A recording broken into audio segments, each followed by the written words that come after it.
Nos dice el número 88 del Catecismo, refiriéndose a los dogmas de la fe. Nos dice que el magisterio de la Iglesia ejerce plenamente la autoridad que tiene de Cristo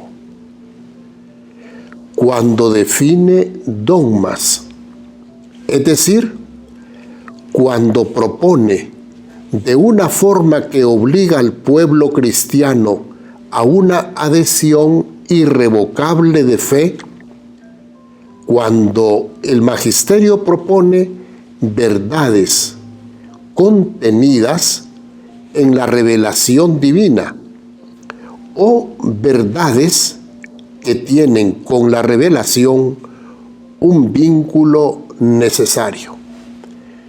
Otra vez aquí encontramos la tríada: Iglesia, la tradición y la Escritura. Otra vez encontramos esto. La Iglesia al servicio de las Sagradas Escrituras.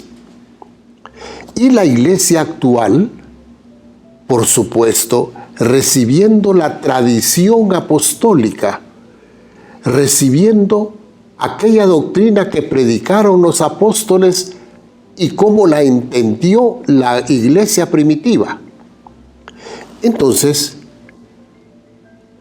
nos basamos evidentemente en la Sagrada Escritura, pero teniendo también en cuenta el sentido, cómo lo entendieron los mismos apóstoles y cómo lo predicaron. De esto podríamos poner varios ejemplos. Pero, ¿cómo entendió la iglesia primitiva la identidad de Cristo? ¿Cómo entendió la iglesia primitiva la fundación de Jesús, la iglesia? ¿Cómo entendió la iglesia primitiva la revelación de Dios por medio de Jesucristo? Etcétera. Nos basamos en la Sagrada Escritura, por supuesto, pero también en la forma como lo enseñó oralmente los apóstoles y cómo lo entendió la misma iglesia en el tiempo primitivo.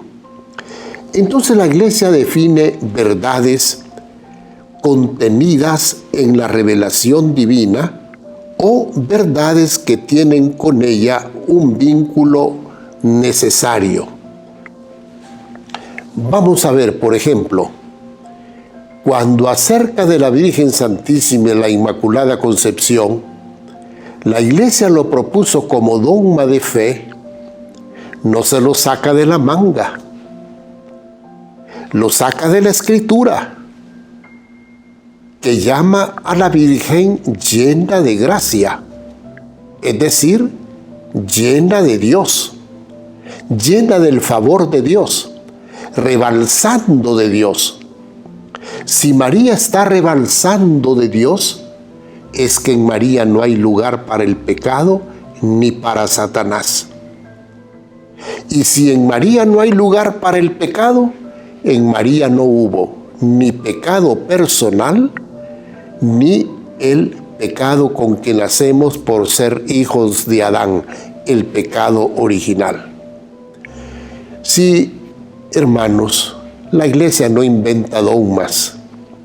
La iglesia se basa en las Sagradas Escrituras y en la tradición para proponer verdades de fe o también verdades que están en íntima conexión con las verdades de fe. Por ejemplo, como acabo de citar ya, el ejemplo de la Inmaculada Concepción de la Virgen María. No es invento de la Iglesia, es sacado de las Escrituras, tomado de las Escrituras.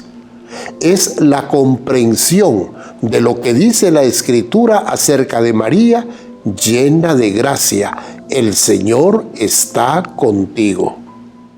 Entonces la autoridad de la Iglesia, el magisterio de la Iglesia, basado en la Escritura interpretando la tradición, puede proponer verdades definidas como verdades de fe, como dogmas.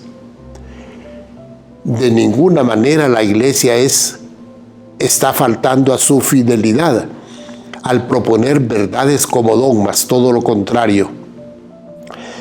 Son luces en el camino de este mundo, son luces que nos están indicando hacia dónde vamos nosotros también. Porque lo que María ya es, llena de gracia, glorificada por Dios, lo que María ya es, eso está llamada a ser la Iglesia, y por lo tanto, eso estamos llamados a ser nosotros. ¿Ven? Es una luz en el camino. La Inmaculada Concepción es una luz en el camino.